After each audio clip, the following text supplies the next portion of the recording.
بسم اللہ الرحمن الرحیم۔ رسول اللہ صلی اللہ علیہ وسلم کے وصال کے بعد خلیفہ حضرت ابوبکر صدیق رضی اللہ تعالیٰ عنہ کی وفات مسلمانوں کے لیے دوسرا بڑا صدمہ تھا۔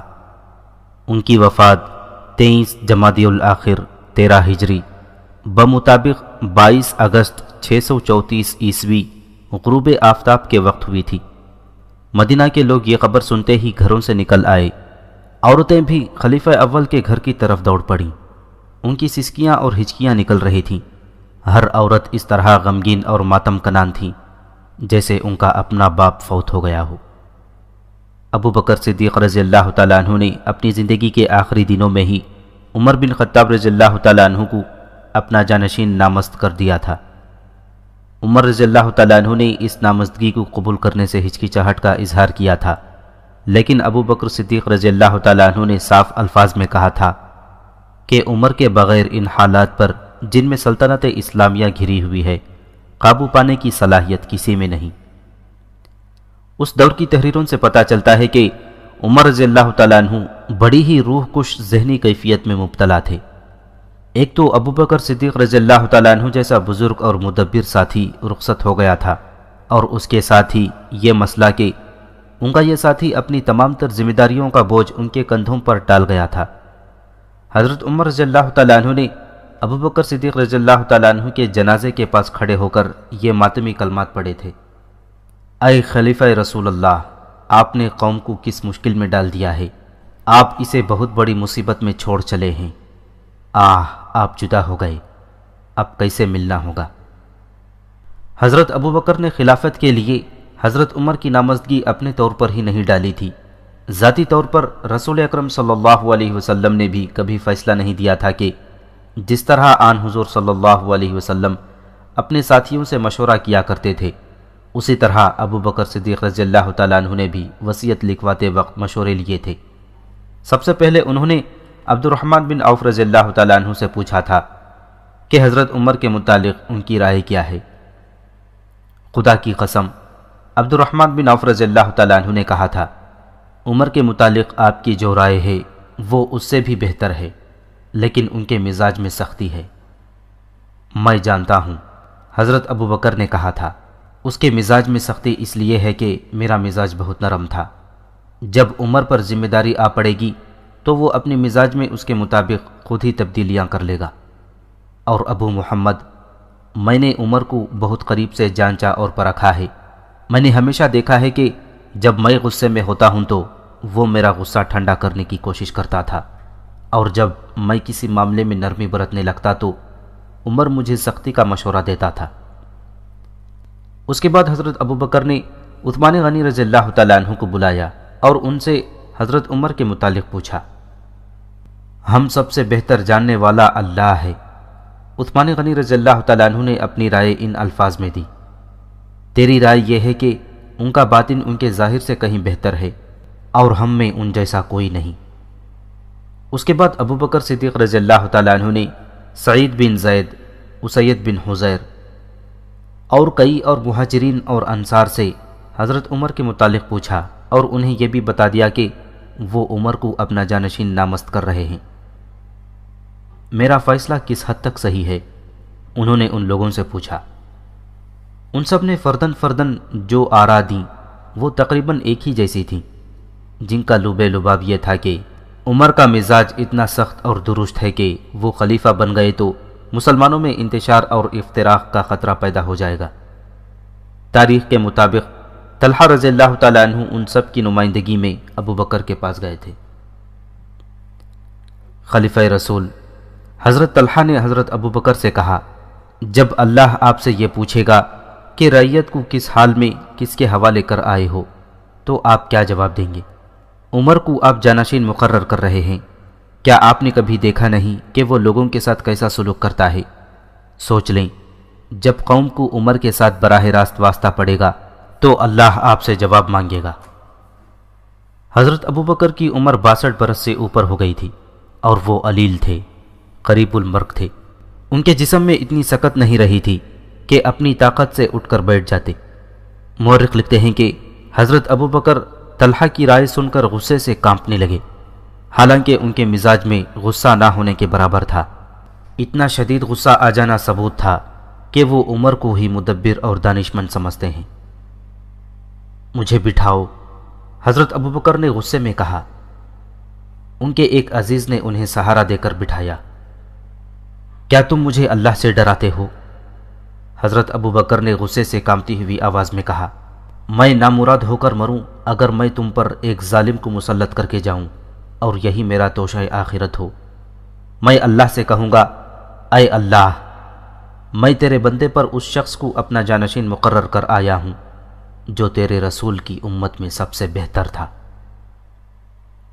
حضرت ابوبکر کی آواز نقاہت کی وجہ سے بہت نحیف تھی، جو صرف قریب بیٹھے ہوئے ایک دو آدمی ہی سن سکے تھے۔ اور میری بات سنو طلحہ، حضرت ابوبکر نے طلحہ کو اپنے قریب کر کے کہا، جو بات میں نے کہی ہے وہ اپنے پیچھے بیٹھے ہوئے آدمیوں کو بھی سنا دو۔ طلحہ نے خلیفہ کے حکم کی تعمیل کی اور حضرت ابوبکر پھر لیٹ گئے۔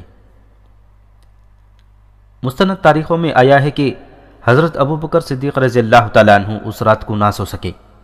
یہ صورتحال انہیں پریشان کر رہی تھی کہ امت رسول صلی اللہ علیہ وسلم میں عمر کی خلافت پر اختلاف پایا جاتا ہے۔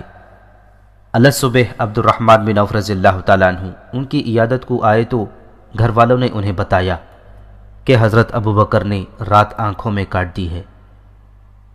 خلیفہ رسول عبد الرحمن بن عوف رضی اللہ تعالیٰ عنہ نے پوچھا، رات سو نہ سکنے کا باعث کیا تھا؟ طلحہ اور دوسرے لوگوں کی باتوں نے مجھے بہت دکھ دیا ہے۔ حضرت ابوبکر نے کہا، میں نے اپنی عقل و دانش کے مطابق خلافت کی ذمہ داری اس شخص کو سونپنی چاہیے تھی جو تم میں ہر لحاظ سے بہتر ہے، اور تم لوگ میرے اس فیصلے کو قبول نہیں کر رہے۔ کیا تم یہ چاہتے ہو کہ یہ نازک ذمہ داری کسی اور کے سپرد کر دوں، یہ جانتے ہوئے کہ اس سے بہتر آدمی موجود نہیں؟ اللہ آپ پر رحم کرے خلیفہ رسول۔ عبد الرحمن بن عوف رضی اللہ تعالیٰ عنہ نے کہا، اپنے دل پر اس طرح بوجھ نہ ڈالیں، اس سے تو آپ کی بیماری اور بڑھے گی۔ میں جانتا ہوں کہ رائے دینے والے لوگ دو فریقوں میں بٹ گئے ہیں۔ ایک گروہ وہ ہے جو آپ کے فیصلے کو دل و جان سے قبول کرتا ہے اور وہ آپ کا ہی ساتھ دے گا۔ دوسرا گروہ وہ ہے جو آپ کی رائے سے اختلاف رکھتا ہے۔ مجھے افسوس ہے کہ اس دوسرے فریق کی قیادت وہ شخص کر رہا ہے جو آپ کا مشیر ہے اور آپ کا دوست بھی ہے۔ ہم سب کو پورا اعتماد ہے کہ آپ کا فیصلہ نیک نیتی پر مبنی ہے اور آپ کا مقصود امت کی فلاح و بہبود اور اصلاح و ہدایت کے سوا کچھ نہیں۔ حضرت ابوبکر کے لیے ایک عجیب صورتحال پیدا ہو گئی تھی۔ وہ اپنا فیصلہ ٹھونس بھی سکتے تھے، لیکن ان کی نظر اس وقت پر تھی جس کا آغاز ان کی وفات کے بعد ہونا تھا۔ انہوں نے عام لوگوں سے مشورہ لینے کا فیصلہ کر لیا۔ ان کا مکان مسجد سے ملحق تھا۔ اتنی نقاہت کے باوجود بالا خانے پر گئے جس کی ایک کھڑکی مسجد کی طرف کھلتی تھی۔ مسجد میں نمازی ظہر کی نماز کے بعد موجود رہے۔ انہیں بتا دیا گیا تھا کہ خلیفہ ان کے ساتھ کوئی بات کرنا چاہتے ہیں۔ نماز کے بعد حضرت ابوبکر کھڑکی کے سامنے آئے۔ لوگوں نے اوپر دیکھا۔ کیا تم اس شخص کو پسند کرو گے جس کو میں جانشین مقرر کروں گا؟ حضرت ابوبکر صدیق رضی اللہ تعالیٰ عنہ نے پوچھا۔ ہم وہ پسند کریں گے جو آپ کریں گے۔ نمازیوں میں سے کئی ایک کی آوازیں سنائی دیں۔ خدا کی قسم، حضرت ابوبکر نے کہا، میں نے بہت ہی غور و فکر کے بعد یہ فیصلہ کیا ہے کہ میرے بعد خلافت کی ذمہ داری عمر بن خطاب سنبھالے گا۔ میں نے یہ عظیم منصب اپنے کسی قریبی رشتہ دار کو نہیں دیا۔ میں جو کہہ رہا ہوں وہ غور سے سنو۔ اس فیصلے کو قبول کرو کہ میرا جانشین عمر بن خطاب ہوگا۔ تقریباً تمام آدمیوں کی آواز سنائی دی۔ ہم نے خلیفۃ الرسول کا کہنا سن لیا اور مان لیا ہے۔ ابوبکر صدیق رضی اللہ تعالیٰ عنہ کی بوڑھی آنکھوں میں آنسو آ گئے۔ انہوں نے دونوں ہاتھ آسمان کی طرف اٹھائے۔ اے اللہ، ابوبکر نے لرزتی کانپتی ہوئی آواز میں کہا، میں نے عمر کا انتخاب تیرے رسول کی امت کی بہتری کے لیے کیا ہے، اور اس اندیشے سے کہ ان میں اختلاف کے باعث فساد نہ ہو جائے میں نے تیری ذات پر اعتماد کرتے ہوئے فیصلہ کیا ہے۔ اور اے اللہ، دلوں کا حال تو ہی بہتر جانتا ہے۔ میں نے ایک طاقتور شخص کو جانشین مقرر کیا ہے، اور جو سخت مزاج اس لیے ہے کہ وہ صداقت پسند اور راست رو ہے اور مسلمانوں کی راست روئی کا خواہش مند ہے۔ مورخ لکھتے ہیں کہ حضرت ابوبکر صدیق رضی اللہ تعالیٰ عنہ کی یہ دعا سن کر مسجد میں جو لوگ دل میں اختلاف لیے چھپ کر بیٹھے تھے وہ بھی پکار اٹھے کہ ہمیں عمر کی خلافت قبول ہے۔ کھڑکی میں کھڑے ابوبکر صدیق رضی اللہ تعالیٰ عنہ کا جسم ڈول رہا تھا، انہیں سہارا دے کر نیچے لے گئے۔ ان میں تو اب بولنے کی سکت بھی نہیں رہی تھی، لیکن بستر پر جاتے ہی انہوں نے کہا، عمر کو بلاؤ۔ حضرت عمر آ گئے۔ عمر، ابوبکر صدیق رضی اللہ تعالیٰ عنہ نے کہا، کیا تم نے میری وصیت سن لی؟ سن لی ہے خلیفۃ الرسول، میں اس قابل تو نہیں تھا، عمر رضی اللہ تعالیٰ عنہ نے کہا، لیکن یہ میرا انتخاب اور میرا فیصلہ ہے عمر۔ ابوبکر صدیق رضی اللہ تعالیٰ عنہ نے جھنجھلا کر کہا، لوگ تمہارے حق میں بھی ہیں اور لوگ تمہارے خلاف بھی ہیں، لیکن میں نے اللہ کی رہنمائی حاصل کر کے یہ ذمہ داری تمہارے کندھوں پر رکھی ہے، اب میں اس کے خلاف کوئی دوسری بات سننے کے لیے تیار نہیں۔ مجھے آپ کا فیصلہ قبول ہے، عمر رضی اللہ تعالیٰ عنہ نے کہا۔ امت پر یہ دن بڑی مشکل کے دن تھے۔ ادھر عراق اور شام میں رومیوں کے خلاف جنگ جاری تھی، جس میں مسلمانوں کی پوزیشن کچھ کمزور ہو گئی تھی، صورتحال پسپائی والی نظر آ رہی تھی۔ ابوبکر رضی اللہ تعالیٰ عنہ نے خالد بن ولید رضی اللہ تعالیٰ عنہ کو عراق کے محاذ سے ہٹا کر شام کے محاذ پر بھیج دیا تھا، پھر بھی کوئی اچھی خبر سننے میں نہیں آ رہی تھی۔ خالد بن ولید رضی اللہ تعالیٰ عنہ کے چلے جانے سے عراق کا محاذ کمزور پڑ گیا تھا۔ خلیفۃ الرسول سوچ بھی نہیں سکتے تھے کہ ان محاذوں سے اپنے لشکر واپس بلا لیے جائیں یا ذرا پیچھے ہٹا لیے جائیں۔ عمر، ابوبکر صدیق رضی اللہ تعالیٰ عنہ نے کہا، لگتا ہے جیسے میں آج ہی دنیا سے رخصت ہو جاؤں گا۔ میں جو کہتا ہوں اسے غور سے سنو اور میرے بعد اس پر عمل کرنا۔ اگر میں آج ہی مر جاؤں تو غروب آفتاب سے پہلے پہلے مثنہ بن حارثہ کو کچھ لشکر دے کر عراق اور شام کے محاذ کو بھجوا دینا، اور اگر رات ہو جائے تو صبح پہلا کام یہی کرنا کہ مثنہ کو روانہ کر دینا، اور اگر شام کے محاذ پر خالد کو فتح حاصل ہو جائے تو اسے واپس عراق کے محاذ پر بھیج دینا۔ ابوبکر صدیق رضی اللہ تعالیٰ عنہ نے عمر رضی اللہ تعالیٰ عنہ کو اور بھی بہت سی ہدایات دیں، جو عمر خاموشی سے سنتے رہے۔ عمر کے ذہن میں دراصل بوجھ یہ تھا کہ خلافت کی ذمہ داری بہت بڑی ذمہ داری تھی، اور انہوں نے خود کبھی بھی اس کی خواہش نہیں کی تھی۔ اسی شام خلیفہ اول ابوبکر صدیق رضی اللہ تعالیٰ عنہ رحلت فرما گئے۔ رات کی تاریکی گہری ہو چکی تھی جب میت کو آخری غسل دیا گیا۔ جس تختے پر رسول اللہ صلی اللہ علیہ وسلم کا جسد مبارک مسجد نبوی میں لے جایا گیا تھا، اسی تختے پر حضرت ابوبکر صدیق رضی اللہ تعالیٰ عنہ کی میت مسجد نبوی میں لے جائی گئی اور انہیں رسول اکرم صلی اللہ علیہ وسلم کے پہلو میں دفن کیا گیا۔ تاریخوں کے مطابق حضرت عمر رضی اللہ تعالیٰ عنہ نے ساری رات سوچوں اور خیالوں میں الجھتے گزار دی۔ ایک اضطراب تو یہ تھا کہ صبح لوگ بیعت کے لیے آئیں گے تو کیا تمام لوگ بیعت کر لیں گے؟ صبح عمر مسجد نبوی میں گئے، یہ دیکھ کر کہ لوگ بیعت کے لیے ہجوم کر کے آ گئے ہیں، ان کا گزشتہ رات والا اضطراب ختم ہو گیا۔ بیعت میں ممکنہ اختلافات کا خطرہ عمر یہ محسوس نہیں کر رہے تھے کہ وہ خلیفہ بنیں گے یا نہیں، بلکہ اصل اندیشہ جو انہیں پریشان کر رہا تھا وہ یہ تھا کہ یہ اختلاف پھیل گیا تو امت میں انتشار اور افتراق پیدا ہو جائے گا، جو اسلام کے نہ صرف فروغ کے لیے نقصان دہ ہوگا بلکہ اسلام کی بقا بھی خطرے میں پڑ جائے گی۔ لوگ جوق در جوق آگے بڑھے اور عمر کے ہاتھ پر بیعت کرنے لگے۔ ظہر کی نماز تک یہ سلسلہ جاری رہا۔ ظہر کی اذان ہوئی، عمر رضی اللہ تعالیٰ عنہ نے امامت کے فرائض ادا کیے۔ نماز کے بعد عمر رضی اللہ تعالیٰ عنہ ممبر پر کھڑے ہوئے۔ وہ ممبر کی اس سیڑھی پر کھڑے تھے جس پر کھڑے ہو کر ابوبکر صدیق رضی اللہ تعالیٰ عنہ خطبہ دیا کرتے تھے۔ لوگوں نے دیکھا کہ عمر اس سیڑھی سے ایک سیڑھی نیچے آ گئے۔ اس پر کھڑے ہو کر پہلے اللہ کی حمد و ثنا میں چند کلمات کہے، پھر رسول اللہ صلی اللہ علیہ وسلم پر درود بھیجا۔ پھر حضرت ابو بکر صدیق رضی اللہ تعالیٰ عنہ مرحوم کی خوبیاں اور ان کے کارنامے بیان کیے۔ اس کے بعد خطبہ شروع کیا۔ یہ خطبہ آج تک تاریخ کے دامن میں لفظ بلفظ موجود ہے۔ اے لوگوں، میں تم ہی میں سے ہوں، تم جیسا ہی ایک انسان ہوں۔ اگر مجھ میں خلیفۃ الرسول کی حکم عدولی کی جرت ہوتی تو میں یہ ذمہ داری کبھی قبول نہ کرتا۔ مجھے معلوم ہوا ہے کہ لوگ میرے مزاج کی سختی سے ڈرتے ہیں اور میری درستی کی وجہ سے مجھے پسند نہیں کرتے۔ کچھ لوگ یہ بھی کہتے ہیں کہ عمر اس وقت بھی ہم پر سختی کرتا رہا ہے جب ہمارے سروں پر رسول اللہ صلی اللہ علیہ وسلم کا سایہ موجود تھا، اور پھر وہ اس وقت بھی ہم پر سختی کرتا رہا جب ہمارے اور اس کے درمیان ابو بکر حائل تھے۔ لوگ کہتے ہیں کہ اب کیا ہوگا، جبکہ ہمارے معاملات اسی کے ہاتھ میں ہیں۔ جو کوئی بھی یہ کہتا ہے وہ ٹھیک کہتا ہے۔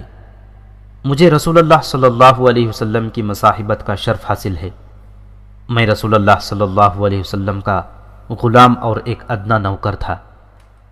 آپ کی نرمی اور رحم دلی میں آپ کا کوئی ثانی نہ تھا۔ آپ اللہ کے فرمان کے مطابق مومنین کے لیے راحت اور رحمت کا سرچشمہ تھے۔ بارگاہ رسالت میں میری حیثیت ایک برہنہ شمشیر کی سی تھی۔ جب رسول اللہ صلی اللہ علیہ وسلم چاہتے مجھے نیام میں ڈال دیتے اور جب چاہتے مجھے بے نیام کر دیتے۔ میں رسول اللہ صلی اللہ علیہ وسلم کی بارگاہ میں اسی حیثیت میں رہا اس دن تک جس دن تک اللہ نے آپ صلی اللہ علیہ وسلم کو یاد فرمایا اور اپنے ہاں بلا لیا۔ آن حضور صلی اللہ علیہ وسلم آخر وقت تک مجھ سے خوش اور مطمئن رہے۔ میں اللہ کا لاکھ لاکھ شکر ادا کرتا ہوں کہ آن حضور صلی اللہ علیہ وسلم مجھ سے خوش رہے، اور یہ ایسی سعادت ہے جس پر میں ساری عمر فخر کرتا رہوں گا۔ آن حضور صلی اللہ علیہ وسلم کے وصال کے بعد آپ کی خلافت ابو بکر صدیق رضی اللہ تعالیٰ عنہ کے سپرد ہوئی۔ کیا کوئی ابو بکر کے تحمل، نرمی اور کرم نوازی سے انکار کر سکتا ہے؟ میں ابو بکر کا بھی خادم اور معاون رہا۔ میں اپنی سختی کو ابو بکر کی نرم مزاجی میں جذب کر دیا کرتا تھا۔ میں ایک برہنہ تلوار تھا جسے ابو بکر نیام میں ڈال لیتے تھے، یا کسی بہت ہی ضروری کام کے لیے مجھے نیام سے نکال کر استعمال کرتے تھے۔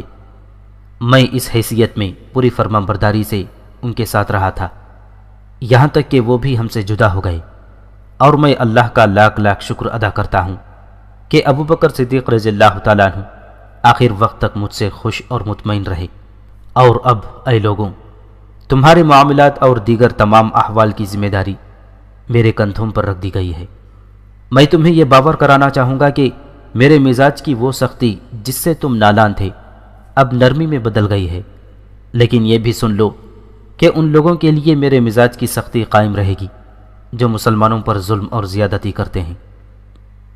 جہاں تک ان لوگوں کا تعلق ہے جو امن و امان میں رہتے ہیں اور جرأت ایمانی رکھتے ہیں، ان کے لیے میں بہت زیادہ نرم ہوں، اور اگر کوئی کسی پر ظلم کرے تو میں اس وقت تک اسے نہیں چھوڑوں گا جب تک اس کا ایک رخسار زمین پر نہ ٹکا دوں اور دوسرے رخسار پر اپنا پاؤں نہ رکھ دوں، تاکہ وہ حق کے آگے ہتھیار ڈال دے۔ لیکن اس قدر سختی کے باوجود اہل عفاف اور اہل کفاف کے لیے میں اپنا رخسار خود زمین پر رکھ دوں گا۔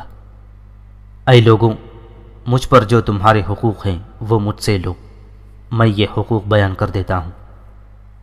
مجھ پر تمہارا ایک حق یہ ہے کہ تمہارے خراج اور اس غنیمت میں سے جو اللہ تمہیں عطا کرے میں کوئی چیز ناحق نہ لوں گا۔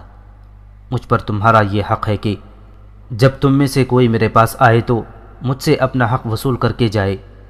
مجھ پر تمہارا یہ حق ہے کہ تمہارے عطیات اور وظائف میں اضافہ کروں اور تمہاری سرحدوں کو اتنا مستحکم کروں کہ دین کے دشمن ادھر کا رخ نہ کر سکیں، اور مجھ پر یہ تمہارا حق ہے کہ تمہیں ہلاکت میں نہ ڈالوں اور محاذ سے تمہیں گھر واپس آنے سے نہ روکے رکھوں، اور جب تم کسی محاذ پر لڑنے کے لیے جاؤ تو ایک باپ کی طرح تمہارے اہل و عیال کی دیکھ بھال کروں۔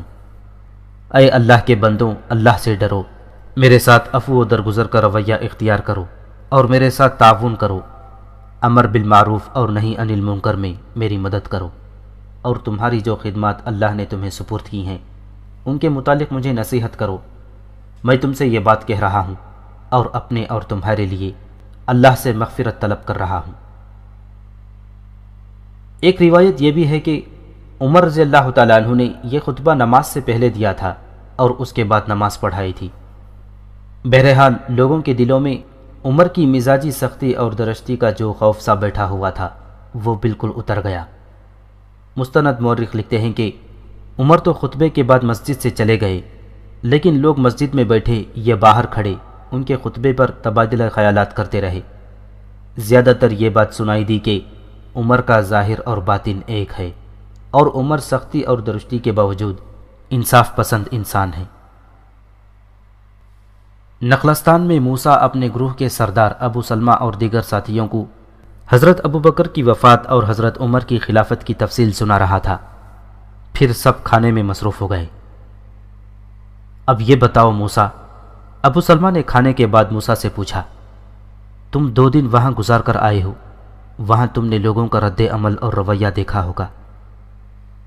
ہاں ابو سلمہ، موسیٰ نے کہا، میں نے یہ تفصیل سنانی ہی تھی۔ اس میں سب سے زیادہ ضروری عمر کا خطبہ ہے جو اس نے مسجد میں دیا تھا۔ میں خود مسجد میں موجود تھا۔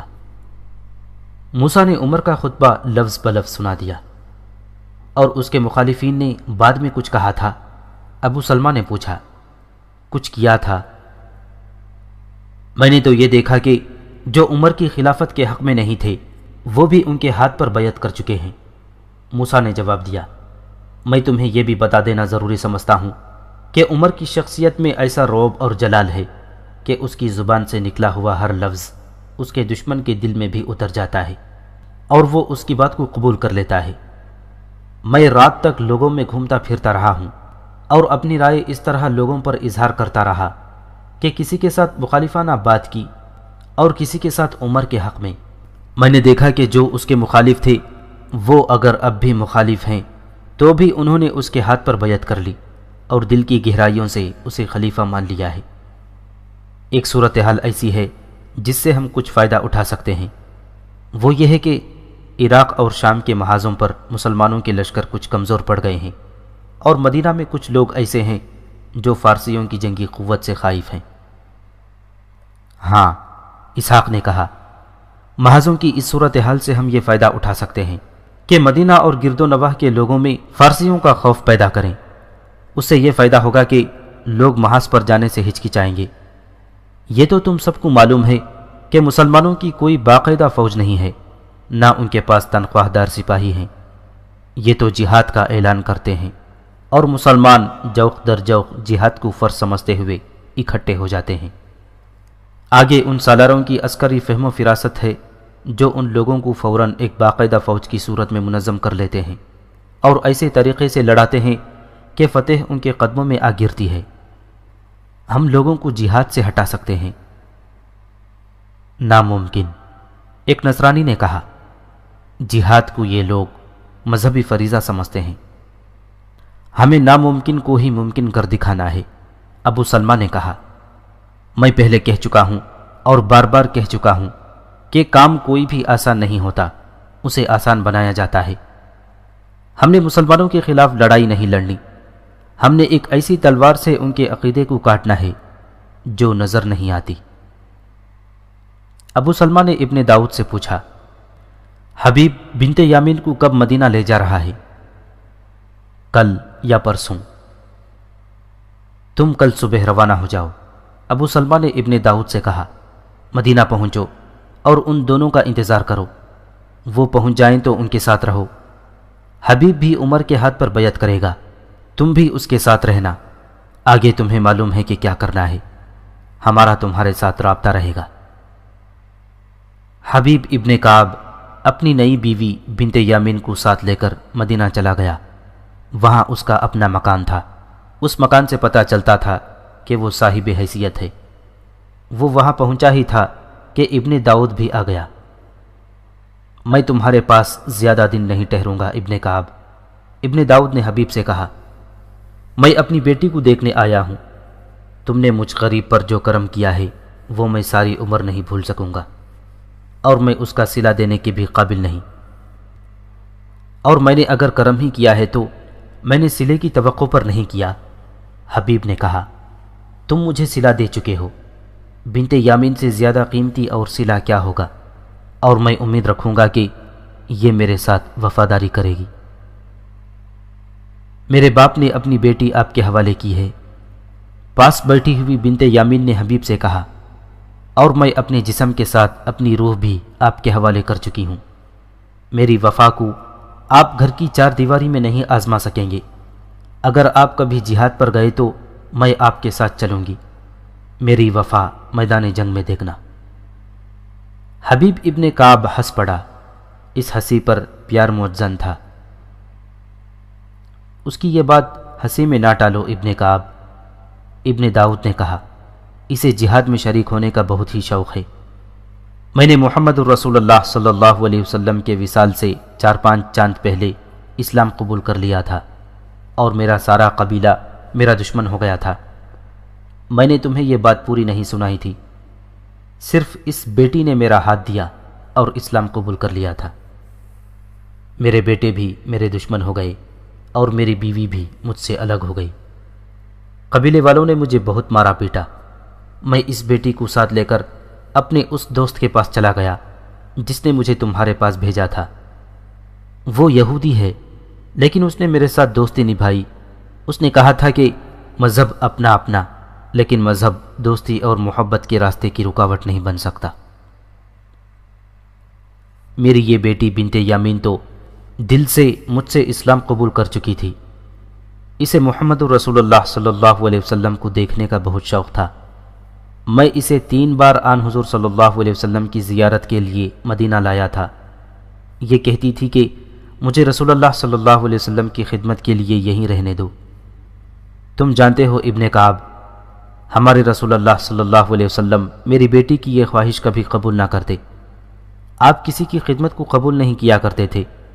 میں نے اسے کہا کہ اللہ کے رسول صلی اللہ علیہ وسلم کی بہترین خدمت یہ ہے کہ آپ کے بتائے ہوئے راستے پر چلو۔ ابن کعب، میں اپنی اس بیٹی کی کون کون سی خوبی بیان کروں؟ میں نے اسے کہا کہ اپنے رسول کے بتائے ہوئے راستے پر چلو، تو اس نے کہا کہ پھر مجھے شہ سوار بنا دو، مجھے برچی بازی، نیزہ بازی، تیغ زنی اور تیر اندازی سکھاؤ۔ اللہ کے رسول صلی اللہ علیہ وسلم کا بتایا ہوا بہترین راستہ جہاد ہے۔ میں کفر کے خاتمے کے لیے لڑوں گی، اور میں شادی کرنے کے بجائے اپنی زندگی جہاد کے لیے وقف کر دوں گی۔ میں اپنے دوست کے گھر پناہ لیے ہوئے تھا، میں اسے شہ سواری کیسے سکھاتا؟ وہ میں سکھا دوں گا، حبیب نے کہا۔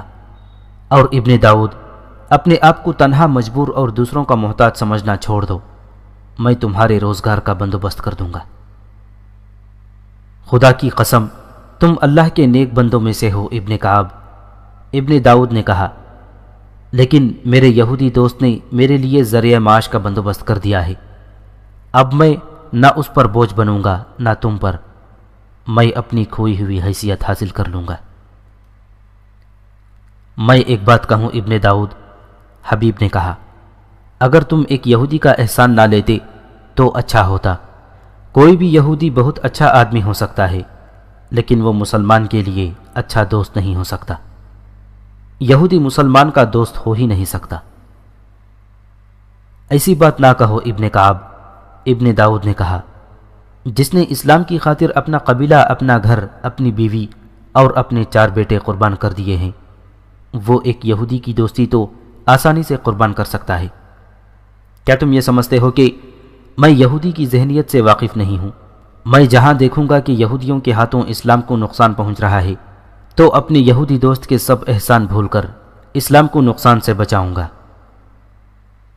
تم شاید نہیں جانتے ابن داؤد، حبیب نے کہا، یہودیوں نے رسول اللہ صلی اللہ علیہ وسلم کو قتل کرنے کی بھی کوشش کی ہے، اور وہ بھی اس صورتحال میں کہ رسول اللہ صلی اللہ علیہ وسلم نے یہودیوں کے ساتھ معاہدے کر کے انہیں اپنے ساتھ رکھنے کا فیصلہ کیا تھا۔ تم نے اسلام قبول کر لیا، تو میں چاہتا ہوں کہ تمہیں یہودیوں کے متعلق بتا دوں کہ وہ اسلام کے کتنے خطرناک دشمن ہیں۔ یہ تو میں ضرور سننا چاہوں گا، ابن داؤد نے کہا، میں مدینہ سے دور کا رہنے والا ہوں، بہت سی باتوں سے بے خبر ہوں۔ مدینہ میں یہودیوں کے کچھ قبیلے آباد تھے۔ حبیب ابن کعب نے کہا، رسول اللہ صلی اللہ علیہ وسلم نے یہ جانتے ہوئے کہ یہودی فتنہ پرواز قوم ہے اور یہ قوم مسلمانوں کی بدترین دشمن ہے، یہودیوں کے ساتھ صلح کا معاہدہ کیا اور انہیں دوستوں کی طرح اپنے ساتھ رکھا، لیکن انہوں نے غزوہ بدر کے بعد معاہدے کی خلاف ورزی کی۔ اس وقت مدینہ کے اندر اور خصوصاً مضافات میں یہودیوں کی اجارہ داری تھی اور ان کی آبادی بھی زیادہ تھی۔ رسول اللہ صلی اللہ علیہ وسلم نے ان کے ساتھ یہ معاہدہ کیا کہ مدینے پر کوئی دشمن حملہ کرے گا تو یہودی مسلمانوں کی مدد کریں گے اور دشمن کی مدد نہیں کریں گے۔ اس کے عوض مسلمان یہودیوں کا ہر طرح خیال رکھیں گے اور ان کے ساتھ تعاون کریں گے۔ پھر جانتے ہو کیا ہوا ابن داؤد؟ یہودیوں نے درپردہ قریش مکہ سے رابطہ قائم کر لیا۔ یہودیوں کے یہ الفاظ رسول اللہ صلی اللہ علیہ وسلم کے کانوں میں پڑے، قبیلہ لڑنا جانتا ہی نہیں، مسلمان ہم سے لڑتے تو ہم انہیں دکھاتے کہ لڑائی کس طرح لڑی جاتی ہے۔ اس کے ساتھ ہی یہودیوں نے اسلام کے خلاف محاذ بنا لیا۔ ماہ شوال 2 ہجری میں رسول اللہ صلی اللہ علیہ وسلم نے دیکھا کہ یہودیوں نے صلح کا معاہدہ توڑ ڈالا ہے، تو آپ نے یہودیوں کے خلاف جنگی کارروائی کر کے انہیں مدینہ سے نکال دیا۔ یہودیوں کا یہ قبیلہ بنو قینقاع تھا۔ یہودیوں کا دوسرا قبیلہ بنو نذیر تھا۔ چونکہ اس قبیلے نے معاہدے کا کچھ پاس کیا تھا، اس لیے اسے مدینہ میں ہی رہنے دیا گیا۔ 2 سال بعد 4 ہجری میں اس قبیلے کی ذہنیت بھی بے نقاب ہو گئی۔ کوئی ایسا معاملہ یا مسئلہ سامنے آ گیا جس کے متعلق گفت و شنید کی ضرورت پیش آئی۔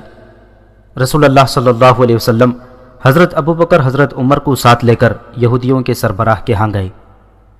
آپ اس سربراہ کے ٹھکانے کے قریب پہنچے ہی تھے کہ کسی نے آپ صلی اللہ علیہ وسلم کو روک لیا اور ایک مکان کی چھت کی طرف اشارہ کیا۔ وہ ایک یہودی کا مکان تھا۔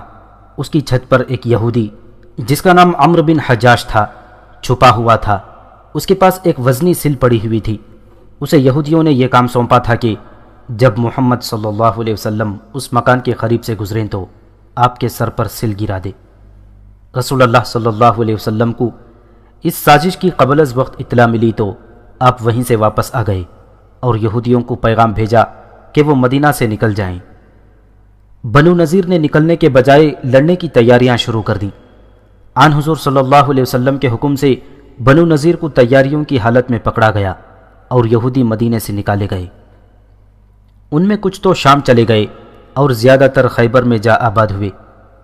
تم نے شاید ان کے سرداروں کے نام سنے ہوں گے۔ سلام بن ابی الحقیق، کنانہ بن ربی اور حی بن اخطب مشہور یہودی سربراہ تھے۔ یہ خیبر میں آباد ہوئے اور رسول اللہ صلی اللہ علیہ وسلم سے انتقام لینے کی تیاریوں میں مصروف ہو گئے۔ یہودی سازش کے ماہر ہیں۔ انہوں نے مکہ جا کر قبیلہ قریش کو مسلمانوں کے خلاف بھڑکایا اور وہ دوسرے علاقوں پر بھی گئے اور لوگوں کو مسلمانوں سے یوں خوفزدہ کیا کہ مسلمانوں کو مدینے میں ہی ختم نہ کیا گیا تو یہ سب کو ختم کر دیں گے۔ تم شاید نہیں جانتے ابن داؤد، یہودی کا دماغ سازش کے سوا اور کچھ سوچ ہی نہیں سکتا۔ یہ ایسے پر اسرار الفاظ اور انداز سے لوگوں کو اکساتے اور مشتعل کرتے ہیں کہ ہر یہودی کی بات کو اپنے دل کی آواز سمجھنے لگتا ہے۔ انہوں نے قبیلہ قریش اور دوسرے قبیلوں کے سامنے اپنی مثال پیش کی کہ یہودی پشت در پشت مدینے میں رہتے چلے آ رہے ہیں۔ تم دیکھ رہے ہو کہ انہوں نے یہودیوں کو گھر سے بے گھر اور وطن سے جلا وطن کر دیا ہے، اور مدینہ میں وہی چند ایک یہودی رہ گئے ہیں جنہوں نے مسلمانوں کی غلامی قبول کر لی ہے۔ ہاں ابن کعب، ابن داؤد نے معصومیت کے لہجے میں کہا، میں یہودیوں کی ذہنیت اور اسلام کی دشمنی کے متعلق جانتا ہوں، لیکن اتنا نہیں جانتا جتنا تم جانتے ہو۔ یہ باتیں مجھے سناؤ۔ میرا بیٹھنا اٹھنا یہودیوں کے ساتھ رہتا ہے، میں ان کی ہر بات کو سچ مان لیا کرتا ہوں۔ کیا تم ساری باتیں سننا پسند کرو گے؟ حبیب نے پوچھا۔ اکتا تو نہیں جاؤ گے؟ نہیں ابن کعب، ابن داؤد نے کہا، میں یہ باتیں سننا چاہتا ہوں۔ ان سے زیادہ تو مجھے یہ باتیں سننے کا شوق ہے، بنت یامین نے کہا۔ میں جب اسلام کے کسی دشمن کی بات سنتی ہوں تو میرے جسم میں آگ لگ جاتی ہے۔ میں کہتی ہوں اسے ابھی قتل کر دو۔ یہودیوں سے مجھے اسی لیے نفرت ہے۔ تم دونوں سننا چاہو یا نہ چاہو، حبیب نے کہا، میرا دل آج ایسا بھر آیا ہے کہ یہی باتیں کرتے رہنے کو جی چاہتا ہے۔ یہ باتیں کوئی پرانی باتیں تو نہیں۔ رسول اللہ صلی اللہ علیہ وسلم کے وصال کو ابھی 2 سال اور کچھ مہینے ہی گزرے ہیں، لیکن آن حضور صلی اللہ علیہ وسلم مجھے اپنی آنکھوں کے سامنے گھومتے پھرتے، میدان جنگ میں گرجتے برستے مجاہدین کی قیادت کرتے، سالاروں کو ہدایت دیتے نظر آ رہے ہیں۔ میں نبی آخر الزماں صلی اللہ علیہ وسلم کی قیادت میں جنگ خندق میں شامل ہوا تھا۔ تم مدینہ سے دور کے رہنے والے ہو، تم نے شاید سنا ہوگا کہ اہل قریش نے 10,000 کا لشکر اکٹھا کر کے مدینے پر چڑھائی کر دی تھی۔ یہ 5ویں ہجری کا واقعہ ہے، کل ہی کی تو بات ہے، ابھی 6-7 سال گزرے ہیں۔ مجھے یاد ہے، ابن داؤد نے کہا، یہ خبر کچھ عرصے بعد میرے گاؤں تک پہنچی تھی۔ اہل قریش ناکام لوٹ گئے تھے۔ ناکام اس لیے لوٹ گئے تھے کہ رسول اللہ صلی اللہ علیہ وسلم کے حکم سے مدینہ کے ارد گرد خندق کھودی گئی تھی۔ حبیب نے کہا، یہ ماہ شوال 5 ہجری 627 عیسوی کا واقعہ ہے۔ میں تمہیں سنا رہا تھا کہ یہودی مدینہ سے نکالے گئے تو انہوں نے قبیلہ قریش کو اور دوسرے قبیلوں کو بھی مسلمانوں کے خلاف ایسا مشتعل کیا کہ ابو سفیان 10,000 آدمیوں کا لشکر لے کر مدینے پر چڑھ دوڑا۔ خندق نے انہیں آگے نہ بڑھنے دیا۔ اہل قریش اور ان کے ساتھ آئے ہوئے دوسرے قبیلوں نے مدینے کو 1 ماہ پورا محاصرے میں لیے رکھا۔ انہوں نے خندق عبور کرنے کی بہت کوشش کی لیکن نہ کر سکے۔ رسول اللہ صلی اللہ علیہ وسلم نے حکم دیا کہ رات کو خندق کے ساتھ ساتھ پہرا دیا جائے۔ صرف ایک طرح تھوڑے سے حصے میں خندق نہیں تھی، میں اسی طرف تھا۔ دشمن نے ادھر سے آگے بڑھنے کی کوشش کی تھی اور لڑائی بھی ہوئی تھی، میں اس لڑائی میں شامل تھا۔ تم نے عرب کے ایک مشہور بہادر آدمی عمرو بن عبدود کا نام سنا ہوگا۔ وہ عمرو بن عبدود جس کے متعلق مشہور تھا کہ اس کی طاقت 500 گھڑ سواروں کے برابر ہے۔ ہاں ابن داؤد، حبیب نے کہا، وہ واقعی بہت بہادر ہے۔ وہ اسی معرکے میں حضرت علی رضی اللہ تعالیٰ عنہ کے ہاتھوں مارا گیا تھا۔ اس نے دعویٰ کیا تھا کہ وہ اسلام کو مدینہ کے اندر ہی ختم کر دے گا، لیکن خود ختم ہو گیا۔ جی میں آتی ہے کہ اس وقت کی ایک ایک بات سناؤں، لیکن میں تمہیں یہودیوں کی فریب کاریاں سنانا چاہتا ہوں۔ میں بتا رہا تھا کہ ایک طرف خندق نہیں تھی، اس لیے اس طرف سے ہی حملے کا خطرہ تھا۔ ہم اس طرف تیار موجود رہتے تھے۔ مدینہ میں ایک کشادہ مکان تھا۔ رسول اللہ صلی اللہ علیہ وسلم کے حکم سے ہم نے عورتوں اور بچوں کو اس مکان میں منتقل کر دیا تھا۔ یہ ان کی حفاظت کا انتظام کیا گیا تھا، لیکن ایک آدمی کو اس مکان کے ساتھ مشکوک حالت میں آہستہ آہستہ چلتے ہوئے دیکھا گیا۔ اس کے ہاتھ میں برچھی تھی۔ رسول اللہ صلی اللہ علیہ وسلم کی پھوپھی صفیہ رضی اللہ تعالی عنہ کو خبر ہوئی تو وہ ایک موٹا ڈنڈا لے کر باہر نکلی۔ اس آدمی پر انہوں نے عقب سے حملہ کیا اور سر پر ڈنڈے مار مار کر اسے ختم کر دیا۔ کون تھا وہ؟ بنت یامین نے پوچھا۔ وہ یہودی تھا، حبیب نے جواب دیا۔ بنو قریظہ کا آدمی تھا۔ عام خیال تو یہ تھا کہ وہ رسول اللہ صلی اللہ علیہ وسلم کو قتل کرنے جا رہا تھا، لیکن کچھ دنوں بعد ایک یہودی نے راز کی یہ بات بتائی تھی کہ یہ آدمی ایک بے حد خطرناک سازش کے تحت آیا تھا۔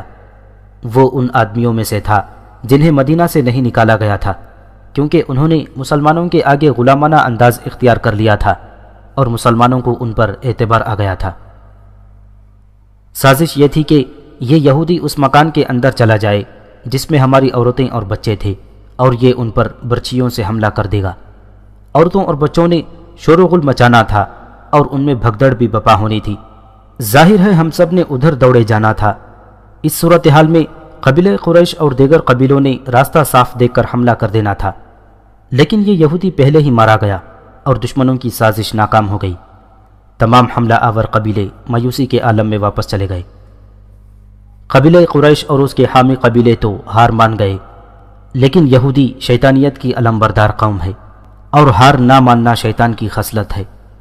وہ بدی کو دل سے نکلنے نہیں دیتا۔ یہودیوں کے 3 سربراہ سلام بن ابی الحقیق، کنانہ بن ربی اور حی بن اخطب مدینہ سے خیبر چلے گئے، جہاں مدینہ کی یہودی جا کر آباد ہوئے تھے۔ ان 3 یہودیوں نے ایک عرب قبیلے بنو سعد کو مسلمانوں کے خلاف بھڑکانا شروع کر دیا۔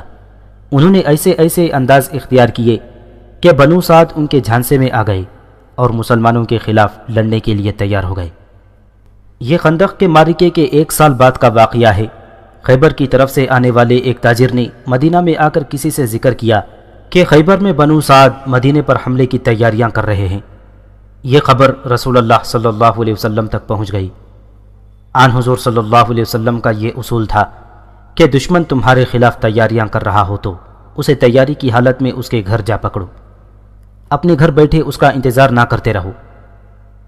چنانچہ آپ صلی اللہ علیہ وسلم نے حضرت علی رضی اللہ تعالیٰ عنہ کو بنو سعد پر حملے کے لیے بھیجا۔ بنو سعد کو اس حملے کی توقع نہیں تھی۔ حضرت علی رضی اللہ تعالیٰ عنہ کے ساتھ کوئی زیادہ لشکر نہیں تھا، لیکن بنو سعد پر یہ حملہ ایسا اچانک تھا کہ وہ بھاگ نکلنے کے سوا کچھ بھی نہ کر سکے۔ حضرت علی رضی اللہ تعالیٰ عنہ مجاہدین کے لشکر کے ساتھ مدینہ واپس آئے تو ان کے ساتھ بنو سعد کے 500 اونٹ تھے۔ کیا تم بھی حضرت علی کے ساتھ گئے تھے؟ ابن داؤد نے پوچھا۔ نہیں، حبیب ابن کعب نے کہا، میں دوسرے لشکر کے ساتھ گیا تھا اور یہی خیبر کی اصل لڑائی تھی۔ میں اس لڑائی کی ساری باتیں نہیں سناؤں گا، میں تمہیں یہودی کی اسلام دشمن ذہنیت سے خبردار کر رہا ہوں۔ بنت یامین، کیا تم ناگن پر اعتبار کر لو گی کہ تمہیں نہیں ڈسے گی؟ نہیں، تم ناگن پر اعتبار کر سکتی ہو، حبیب نے کہا۔ تم ایک طرف ہو جاؤ گی تو وہ تمہارے قریب سے گزر جائے گی، لیکن کسی یہودن پر کبھی اعتبار نہ کرنا۔ اسے جو ہی پتہ چلے گا کہ تم مسلمان ہو تو وہ تمہیں ڈس لے گی۔ بنو سعد کو ان یہودیوں نے بھڑکا کر مسلمانوں سے مروایا تھا، تو انہوں نے ایک اور قبیلے کو مسلمانوں کے خلاف بھڑکانا شروع کر دیا تھا۔ یہ تھا قبیلہ غطفان، جو بنو سعد سے زیادہ طاقتور تھا۔ اس قبیلے نے مدینے پر حملے کی تیاریاں شروع کر دیں اور اس کی بھی خبر مدینہ پہنچ گئی۔ اب رسول اللہ صلی اللہ علیہ وسلم خود خیبر کو روانہ ہوئے۔ ہجری کا 7واں سال شروع ہو چکا تھا۔ میں ان 1400 سپاہیوں کے ساتھ تھا جو خیبر پر حملہ کرنے گئے تھے۔ ہمارے ساتھ صرف 200 گھوڑ سوار تھے۔ یہودیوں نے تھوڑے سے عرصے میں قلعے بنا لیے تھے۔ مجھے ان کے نام یاد ہیں: ناعم، قمیوز، صعاب، وتیح اور سلالم۔ ان میں وتیح اور سلالم بہت ہی مضبوط قلعے تھے۔ باقی سب قلعے فتح ہو گئے، لیکن ان 2 قلعوں کو فتح کرنا بہت ہی مشکل کام تھا۔ تم نے شاید ایک آدمی کا نام نہیں سنا ہوگا، یہ عمرو بن عبدود جیسا بہادر تھا۔ اس کا نام مرحب تھا اور یہ دونوں قلعے اسی کے تھے۔ نہیں، ابن داؤد نے جواب دیا، میں نے اس کا نام کبھی نہیں سنا۔ تم اس کی بہادری کی باتیں سناؤ، مجھے تمہاری باتیں اچھی لگ رہی ہیں۔ میں تو کہتا ہوں، حبیب نے کہا، دن ہو یا رات یہی باتیں سناتا رہوں۔ ہوا یوں کہ رسول اللہ صلی اللہ علیہ وسلم نے حضرت ابوبکر صدیق رضی اللہ تعالیٰ عنہ کو سپہ سالار مقرر کر کے ان 2 قلعوں کو فتح کرنے کے لیے بھیجا۔ میں بھی اس لشکر کے ساتھ تھا۔ لشکر کیا تھا؟ 1400 پیادے اور 200 گھوڑ سوار۔ ان میں کچھ زخمی ہو کر بیکار ہو چکے تھے اور چند ایک شہید بھی ہو گئے تھے۔ غطفان کے آدمیوں نے باہر آ کر اتنا سخت مقابلہ کیا کہ ہم ہار گئے۔ ہمارے سالار ابو بکر رضی اللہ تعالیٰ عنہ لشکر کو پیچھے لے آئے۔ رسول اللہ صلی اللہ علیہ وسلم نے حضرت عمر کو سالار مقرر کر کے علم ان کے سپرد کر دیا۔ حضرت عمر بن خطاب نے ہمیں 2 دن لڑایا، مگر میں غطفان والوں کی بہادری کی تعریف کرتا ہوں کہ انہوں نے ہمارے قدم نہ جمنے دیے۔ عمر بھی ناکام لوٹ آئے۔ وہ تو بہت ہی بہادر تھے، ابن داؤد نے کہا۔ جنہوں نے مسلمانوں کو پسپائی پر مجبور کر دیا وہ یقیناً دلیر اور نڈر تھے۔ کچھ وہ دلیر اور نڈر تھے، کچھ ہم تعداد میں بہت تھوڑے تھے، حبیب ابن کعب نے کہا، اور ہم پہلی لڑائیوں کے تھکے ہوئے بھی تھے۔ ان کی اصل طاقت مرحب تھا، وہ ان کی جرأت اور جانصاری کی علامت بنا ہوا تھا۔ ہمارے سالار کہتے تھے کہ مرحب کو مار لیا جائے تو یہ دونوں قلعے لیے جا سکتے ہیں۔ ابو بکر اور عمر ابن خطاب جیسے جری اور نامور سالار ناکام ہو گئے تو باقی تمام صحابہ اکرام ہتھیاروں کو چمکا کر اور سج دج کر رسول اللہ صلی اللہ علیہ وسلم کے حضور پیش ہوئے۔ ہر ایک علم اور سپہ سالاری کی التجا کرنے لگے۔ مجھے وہ مسکراہٹ تا قیامت یاد رہے گی جو رسول اللہ صلی اللہ علیہ وسلم کے مبارک لبوں پر تھی۔ ان صحابہ اکرام میں حضرت علی بھی تھے۔ رسول اکرم صلی اللہ علیہ وسلم نے علم اٹھایا اور حضرت علی کے ہاتھ میں دے دیا۔ حضرت عمر نے اس موقع پر کہا کہ میں نے علم اور سالاری کی کبھی خواہش نہیں کی تھی، اللہ نے یہ فخر علی کی قسمت میں لکھ رکھا تھا۔ علی گئے اور مرحب کو للکارا۔ مرحب اس خوش فہمی میں مبتلا تھا کہ پہلے کی طرح اب وہ ایک بار پھر مسلمانوں کو پسپا کر دے گا۔ وہ علی کے ہاتھوں مارا گیا، اس کا علم گر پڑا اور اس کے ساتھ ہی اہل غطفان میں بھگدڑ بپا ہو گئی۔ اس طرح وطیح اور سلالم بھی فتح ہو گئے۔ یہاں یہودیوں نے ایک اوچھا وار کیا۔ ایک یہودن زینب بنت الحارث نے رسول اللہ صلی اللہ علیہ وسلم کو گوشت میں زہر ملا کر پیش کیا۔ آن حضور صلی اللہ علیہ وسلم نے پہلی بوٹی منہ میں ڈالتے ہی انگل دی، مگر آپ صلی اللہ علیہ وسلم کے ساتھ ایک صحابی بشر بن البارہ رضی اللہ تعالیٰ عنہ تھے۔ انہوں نے ایک بوٹی کھا لی اور وہیں وفات پا گئے۔ باتیں بہت ہیں ابن داؤد، مگر ہیں بہت لمبی، کب تک سنو گے؟ میں تمہیں اور بنت یامین کو یہودیوں سے خبردار کرنا ضروری سمجھتا ہوں۔ یہودی جب تمہیں دھوکہ دینے آئے گا تو وہ تم پر ظاہر نہیں ہونے دے گا کہ وہ یہودی ہے۔ وہ زاہد اور پارسا مسلمان کے روپ میں مظلوم بن کر یا تمہارا مونس و غمخوار بن کر آئے گا اور تم اس کے جال میں آ جاؤ گے۔ کیا اب ہمیں سو نہیں جانا چاہیے؟ صبح سویرے حبیب اپنے روز مرہ کے معمول کے مطابق نکل گیا۔ وہ کئی دنوں کی غیر حاضری کے بعد مدینہ واپس آیا تھا، اس لیے ابن داؤد اور بنت یامین سے کہہ گیا تھا کہ وہ شام تک ہی واپس آ سکے گا۔ ابن داؤد حبیب کے جانے کے بعد بنت یامین نے کہا، کیسا پتھر ہمارے حوالے کر دیا ہے، کیا میں اس پتھر کو موم کر سکوں گی؟ نہیں نہیں۔ کیوں نہیں؟ ابن داؤد نے کہا، پتھروں کو ہی موم کرنا ہے بنت یامین۔ اس شخص کو قتل کرنا ہوتا تو یہ بڑا ہی آسان کام تھا، تم جانتی ہو کہ اس کے ہاتھ سے قتل کروانے ہیں۔ سب سے پہلے ہم دونوں اس کے ہاتھوں قتل ہوں گے، بنت یامین نے کہا۔ اسے جو ہی پتہ چلا کہ ہم یہودی ہیں تو یہ مجھے طلاق دے کر گھر سے نکال دے گا، بلکہ مجھے قتل کر کے میری لاش باہر پھینک دے گا، پھر تمہیں تلاش کر کے تمہیں قتل کرے گا۔ کیا تم نے دیکھا نہیں کہ اس کے دل میں یہودیوں کی کتنی نفرت بھری ہوئی ہے؟ اس کی اتنی لمبی بات کا مطلب صرف یہ تھا کہ یہودی اسلام کا بدترین دشمن ہے اور یہودیوں کو زندہ رہنے کا حق نہیں۔ کیا تم سارے سبق بھول گئی ہو؟ ابن داؤد نے کہا، کیا تم اپنی اصلیت کو چھپا نہیں سکو گی؟ کیا تم اسے یقین نہیں دلا سکو گی کہ تم رسول کی عاشق اور اسلام کی قندیل پر جل کر راکھ ہونے والا پروانہ ہو؟ یہ یقین دلانا تو میں نے شروع کر دیا ہے، بنت یامین نے کہا۔ کیا میں نے اسے نہیں کہا تھا کہ مجھے جہاد پر جانے کا بہت شوق ہے؟ تم عقل اور ہوش ٹھکانے پر رکھ کر اس گھر میں رہو، ابن داؤد نے کہا۔ جتنے دن اس کے پاس اکیلی ہو اسے شیشے میں اتارنے کی کوشش کرو، خدا نے تمہیں حسن دیا ہے۔ ہم نے تمہیں حسن کے استعمال کے طریقے سکھائے ہیں۔ اس کی 2 بیویاں ہیں، ایک بیوی گاؤں میں بیمار پڑی ہے اور دوسری کو یہ اس کی تیمارداری کے لیے اس کے پاس چھوڑ آیا ہے۔ اس تنہائی سے فائدہ اٹھاؤ اور اس پر جادو کی طرح غالب آ جاؤ۔ اور تم کیا کرو گے؟ بنت یامین نے پوچھا۔ ضروری نہیں کہ میں تمہیں تفصیل سے بتاؤں کہ میں کیا کروں گا، ابن داؤد نے کہا۔ میرا کام مجھ تک رہنے دو۔ تم ہر وقت یہ اصول سامنے رکھو کہ ہم یہودی ہیں اور ہمارا ہر قول اور ہر فعل یہودیوں کے لیے وقف ہے۔ ایک بات تمہیں بتا دوں، یہ تمہیں پہلے ہی بتائی جا چکی ہے، وہ یہ ہے کہ نیا خلیفہ عمر فارس کے خلاف لشکر بھیجنا چاہتا ہے، لیکن یہاں کے مسلمان فارسیوں سے خائف ہیں اور آگے نہیں آ رہے ہیں۔ خائف کیوں ہیں؟ بنت یامین نے پوچھا۔